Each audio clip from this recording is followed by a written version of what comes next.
So this is the second of two workshops looking at fundraising strategy. And we are very, very pleased to have Wayne Murray with us today from the company Humanity-Squared, and he is going to take us through first half of this session. Then we're going to have some space for discussion and question and answer. So thanks again, and Wayne, I'll hand over to you. Brilliant. Well, thank you so much for allowing me to come and have a chat with you today. Yeah, I'm Wayne. I've worked in the charity sector for over 20 years. I've also lived in Brighton for 20 years too, but recently moved to Worthing for that elusive extra bedroom. In terms of my background, I stumbled out of university with an MA in sculpture and not a clue what to do. And ended up working in charities. So that's what I've been doing for the last 20 years. And I suppose my specialism really is kind of fundraising, communication and brand. So charity side, I've been head of fundraising at Amnesty International. I've been director of fundraising and communications at Prisons Abroad. And I've been head of fundraising and brand at Refugee Action. So that's sort of half my career. The other half has been sort of charity agency side. So in that guise, I generally work on kind of fundraising strategy, brand strategy, overarching propositions, that sort of thing. But what I did foolishly against the backdrop of COVID is I set up my own company, Humanity-Squared, and the sole focus really of Humanity-Squared is to enable charities post-pandemic to make quite transformative changes through strategy. So that's kind of organizational strategy and fundraising strategy, but done through a lens of kind of human-focused design, which I'll talk about a bit too. In terms of who I work with, I have a deliberately really broad portfolio, so I try not to have a niche view. I work with some of the largest charities on the planet, but I also work with the food bank 3 doors down from my house and kind of everything in between. And whilst all charities have quite unique problems, what I'm seeing is that there are really kind of collective ones too. And one of those is most certainly around strategy, and in particular how strategy isn't linked to culture, which is something that I'm going to talk about a bit during this session, which may be helpful with a lot of applications that are coming up on the horizon. So in terms of context, I just want to spend some time talking about how our approach to strategy needs to change and how it needs to be potentially less about products and activities and more about people and culture. Because what I'm noticing with a lot of organizations, large and small, is that some organizations are drifting away from their DNA and from their values and mission, and that's due, it's not our fault, it's because of chasing money. And a lot of our sort of core has got a bit lost. And I want to talk about some of the steps that we can take to change that, but obviously only if you fancy. Also, with all of the sessions that I give on this subject, there's a massive caveat that every example of something that I question is based on things that I've done myself. So I'm not pointing the finger, I'm just reflecting on my own career and the cock-ups that I've made.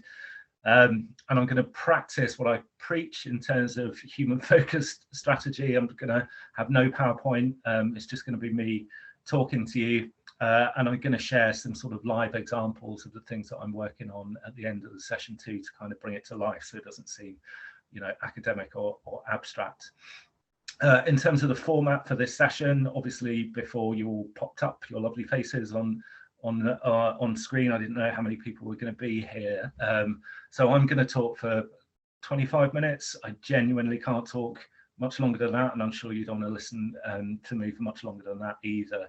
And then if there was a lot of people here, I was going to split this into groups, but looking at how many people were here, we may just stay in one group, and we'll discuss the things that we've heard and what kind of collective or individual actions that we can take, and then we'll see if we can co-create some sort of practical takeaways too as well. So to sort of set the scene, you know, why change? Well, you're probably quite rightly thinking, why does our approach to strategy need to change, and what has culture got to do with it, and why the hell am I spending my lunch hour listening to this guy? And I think, you know, a lot of people are really scared of the word strategy, or even worse, they're actually quite suspicious of it. And there was a conference recently, I don't know if any of you went to it, on strategy on the Fundraising Everywhere platform recently. And, you know, almost every session that was on there, there was something around, you know, what do we mean by strategy? You know, is it an art? Is it a science? Is it a unicorn? You know, and I think fundamentally that's a major part of the problem. You know, for many people, the concept of strategy is quite irrelevant, and it's otherworldly, and it makes them groan. And I've come to the realization that if people can't define it, it's because it's not relevant to them. And as a strategist myself, what I'm trying to do is strip out a lot of that jargon and nonsense and things that push people away from strategy, and trying to get rid of as much of that as possible. And what I'm trying to do, and what I think is core to strategy going forward in a post-COVID world, is that it needs to be authentic, it needs to be truthful, and strategy really does need to be as simple as possible. So with the work that I'm doing, I'm getting rid of as many Venn diagrams and pyramids and intersections and all that stuff as I can. And it's not that they aren't useful, but I think a lot of process has replaced being human and making human-based decisions. And I think we need to, collectively and individually as organizations, we need to stop thinking and talking like institutions. And I find a lot of times that people think, when they go through the strategy process, that, you know, a SWOT analysis is kind of an endpoint, and, you know, things like that aren't. You know, tools like that are springboards for original and creative thought. It's not a tick box exercise. That's not going to push organizations forward, and it's certainly not going to help with funding either. And I think, you know, just processes like that sometimes put up a real massive barrier to people, and it perpetuates this weird perpetuates a perception that strategy is really intellectual and it's for the few. And that creates both cultural and hierarchical divides within organizations. You know, I've heard it many times that, like, strategy is an SLT decision, and, you know, it's not for the likes of you, you get back to your tactical delivery. And I genuinely believe, and I see working now, is the idea that strategy only really works when everyone is involved. You know, it's like the force, it flows through everything. And to me, that's a culture problem. That's about agency and equity and values. And to me, strategy in its most truthful, simple, and elegant form is really simply about making the best, most well-informed decisions that you can, which I know is really easy to say. But the caveat to that is that they really need to be collective decisions.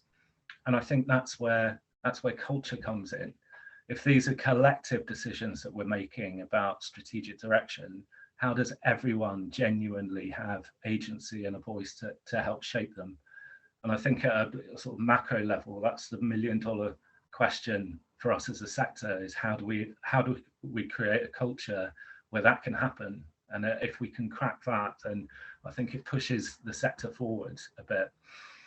But obviously, you know, a lot of strategy is about leadership too. And I think, you know, leadership is very much changing within the sector, and rightly so. You know, I believe that the role of senior leaders isn't to dictate the strategic answers downwards, and that idea of the kind of all-knowing leader, well, it probably never existed anyway, but it certainly doesn't exist now. And I think if you think of what we've been through over the last couple of years and looking to both a near and a far horizon, like nobody knows what's going to happen, you know, and the leader's role now is to listen and to engage and to enable everyone's voice to be heard, and then to sort of pull those collective decisions together in a genuinely meaningful way without ego or any kind of personal agenda. And that's, you know, it's an easy thing to put on a PowerPoint slide, but, you know, it's culturally a really difficult thing to achieve, but it doesn't stop it genuinely being the truth. And I think if we look at the kind of infrastructures and the hierarchies that we work in, and this goes for, you know, large global organizations as well as small local grassroots one as well, you know, we have really traditional hierarchies within charities and the way in which charities function, and quite traditional culture, you know, in that knowledge bubbles up through organizations, but pressure pushes that knowledge and that innovation downwards. And I think the role of leadership now is good leaders kind of straddle those two divides and they punch up. And I think especially in terms of strategy development, and I'm sure many people in this call have been in this situation before in the past, is that doing a few token workshops around an organization and then, you know, SLT going back to the boardroom to retrofit stuff into an already defined opinion that they have on direction of travel and strategy going forward just isn't good enough anymore, and it's not authentic and it's not real. And there genuinely isn't any room for gurus in the sort of future charities going forward. You know, no one person has the answer, and anyone who's heard me speak before will be quite bored of this now, but you know, the future is about willing participants for change within organizations, and we all have a role to play in that. But we need to make sure that everyone has a seat at the table when it comes to strategy development, because otherwise it isn't everyone's strategy, it's just one person's opinion. And I think taking this approach now, which I'll talk about in a bit more detail, means that a natural byproduct of working in a different way and fundamentally changing culture is that propositions and products and innovation starts bubbling up. You start to foster a culture where this stuff is enabled. You don't need to outsource it, and it's not expectant of the leaders to come up with these innovations and good ideas. So you'll be enabling innovation by making it central. So that's the sort of why I think strategy needs to change and be more focused on culture than it is on products and activities. But I suppose we need a bit of context, and this is just my opinion on kind of how the hell do we end up here. And I think if any of you have been in the charity sector for a long period of time, or you know, a longer period of time, whether we like to admit it or not, strategy has, and especially fundraising strategy, has historically been about products, channels, and activities. You know, it's not been about people, and it's certainly not been about culture. And I think for context, the reason for that is that it didn't need to be. You know, it was all about how we pulled a different combination of levers on the same kind of fundraising machine, which is something I've been talking about for a while. And then when you know, so for example, if you've got a big budget, then you can pull the DRTV handle a bit more. If you've got better corporate affiliations, you can pull that lever a bit more. So all strategy was different combinations of very set and clear levers. So when the landscape started to shift and things started to really change, the strategic solution from top down was like, we need a new product, we need a new channel, we need a new thing. You know, what's the new lever that we can put onto this ailing machine? And that's why you saw the rise of a lot of, you know, the big creative agencies, or, you know, new shiny things coming through. We need a subscription product, we need a flagship event, you know, and charities are quite lemming-like sometimes, which is weird, especially when, you know, a lot of us work in very creative roles, but there's a lot of follow my leader, and if a product worked for a particular charity, then we'd just try to duplicate that. And also, you know, from a trust and statutory perspective, you know, we've always been, and it's not our fault, it's something that's pushed on us. We retrofit our work into funders' requirements. And I think that's where the crux of the issue is, you know, by jumping through those hoops and, you know, trying to think about what the next product or the next channel is. It meant that organizations have kind of strayed away from their DNA and what their core mission and their values are, and focused on tactics and jumping through these hoops. And also, you know, a lot of strategy historically has started with a spreadsheet, which is terrifying. You know, strategy isn't a budget. You know, a budget is an output of a strategic process that you go for. So if you start by, you know, we want 10% increase on last year, that doesn't actually mean anything. That's not authentic. That's meaningless in a lot of cases. And, you know, strategy isn't about budget, and nor is culture.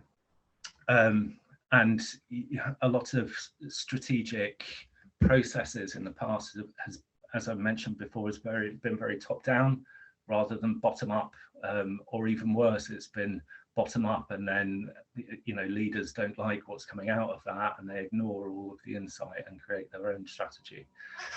And I think one good thing that came out of COVID was that a lot of strategic decisions, and quite quick decisions, that charities need to make, both in terms of like organizational direction, but as well as like fundraising strategy, so that got out the boardroom. I think a lot of strategy has historically been created in the boardroom, and if you do that, you're like, inherently it's going to have boardroom logic, and some things make real sense in the boardroom and look really good on a PowerPoint slide. Everyone can sit around and nod at how elegant it looks, but it doesn't work outside of that. And I think, you know, one thing that I'd really like you guys to take away with you is that every strategic decision that you make has a human consequence. You know, and it might look good on the slide, but it doesn't mean that it's necessarily going to work in the real world. And I think I always use an example of this about at the start of the pandemic, that there was a big strategic decision by a lot of organizations around redeployment of staff. And, you know, I was guilty of that just as much as anyone else, where, you know, huge swathes of fundraising activity that couldn't happen, you know, events, community, you know, direct dialogue in a lot of cases, retail, you know, so what do we do? Let's redeploy those staff to other aspects of our business. And you know, on a PowerPoint slide that looks great, you know, around a boardroom table, that sounds fantastic. But what I found out from a lot of the conversations and the work that I was doing was that the human consequence of a decision like that was that people were thrust into jobs that they weren't trained in, that they weren't supported in, that they didn't feel that they were doing a good job at. And they felt bad. So that, you know, that the human consequence of that decision hadn't been thought through to exactly how it was going to impact on people. So we need to start thinking about humans a lot more in our strategic decisions, both within our organization and beyond it.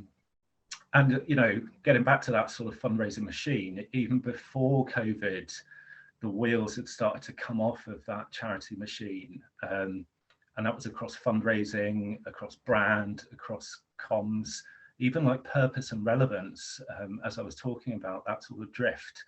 And new products and new channels and tactics weren't stacking up as well as they used to be. And we're stuck on this kind of hamster wheel that's speeding up, thinking that new products and activities are the answer. And then COVID came along and kind of set that machine on fire in a way. But, you know, lots of really great things came out of that. And, you know, we need to think about what do we do now? What does the role of strategy look like, you know, post-COVID? And I think a lot of the work that I'm doing at the moment, you know, we need to remember that the future is uncertain. So we need a focus that embraces this idea of uncertainty. We need to start feeling a bit more comfortable with it rather than rigorously trying to nail exactly what the next, you know, 12, 24 months looks like. And the primary focus for strategy now is not going to be around products and channels, because we don't know what products and channels we're going to be using. So strategy needs to be about people, mindset and culture, and answering fundamental questions like, how do we build resilience, and how do we enable people to thrive in this uncertain environment? And if you use that as your foundation and build from there, the products and the channels and the activities that you do with your fundraising will eventually be the cherry on top. And there's that really kind of cloying phrase, isn't there, that people say that culture eats strategy for breakfast, but not if culture is your strategy. So if strategy is about mindset and the humanity of your team, and about how a group of humans interact and drive change together and thrive, then that's a much better starting point for your strategy discussions.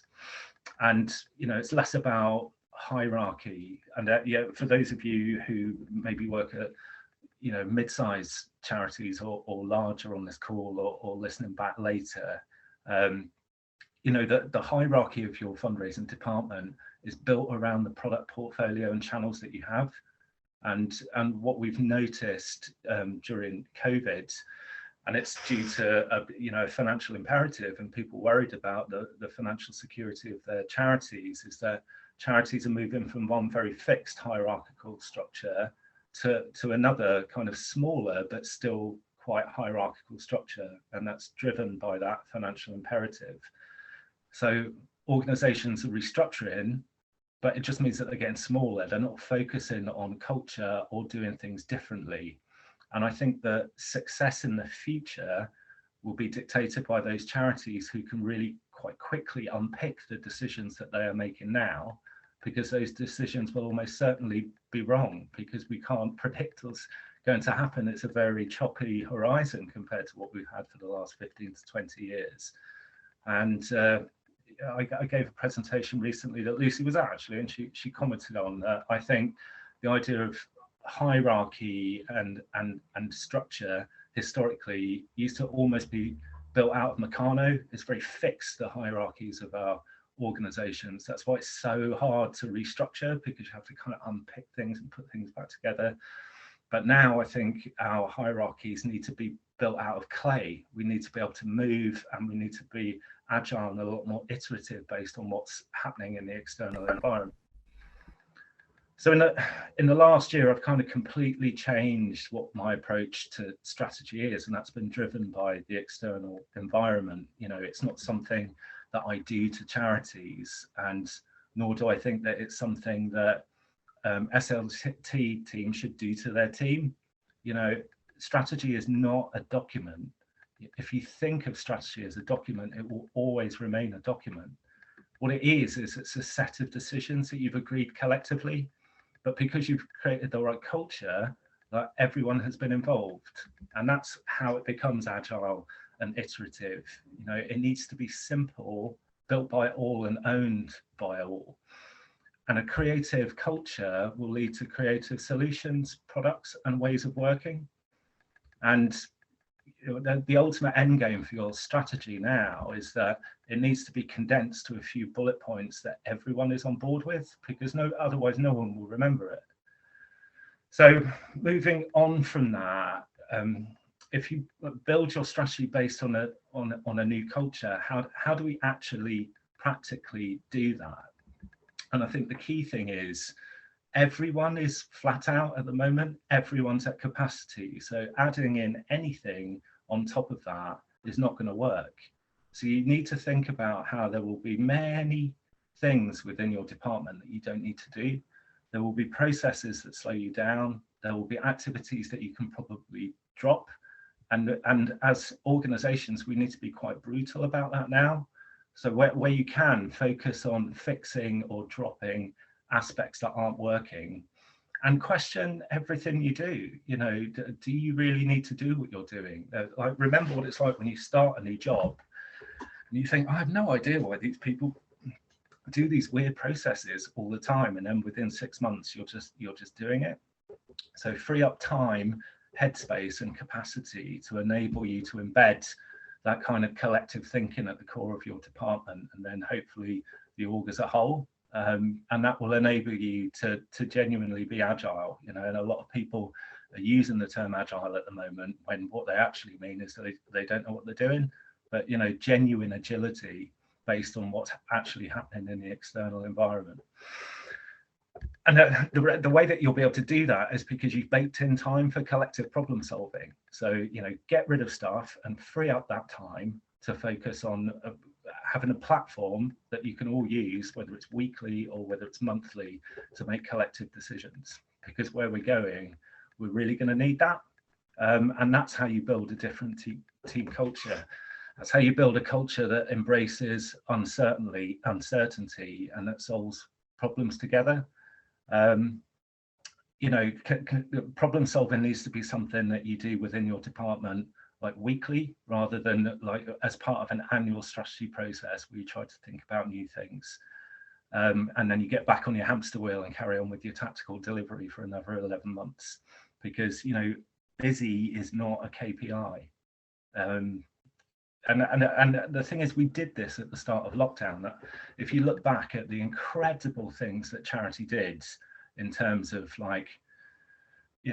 radically changing service design and going online, remote working overnight for a lot of organizations, we have the ability to do this and to be quite transformative in what we do. But I think we're at a period now where, as things are, things aren't better, but things are different. But there's a tide that's pushing us back to old ways of working and old structures and old systems. So we can't, I'm ramming this point home quite a lot. We can't second guess the future, but we can solve today's problems together. And I think that's the future of agile working and agile strategy development. And if you change culture and embed this way of working at your core, strategy becomes something much more relevant and genuinely exciting. It becomes what I think is the most truthful and really human description of what strategy is. And that's, as I said before, it's a set of mutually agreed decisions created by all and owned by all. And that will help you weather the storm much more than any SWOT or Boston Matrix or workshop on innovation frameworks ever will.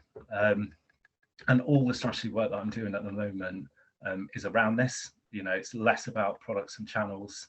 It's about reshaping departments and organizations to have collective thinking at their core, and not in a grand gesture once a year kind of way, on a day-to-day way of working together.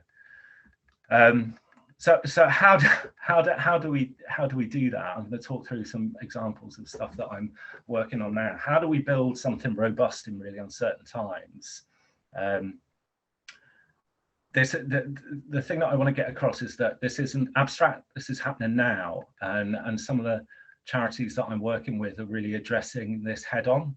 So in terms of the briefs that I'm working on now, one of them, this has come to an end now. This is a social justice charity, and the brief is basically, how do we build a less hierarchical structure, and how do we genuinely have decentralized decision making at our core to make us agile?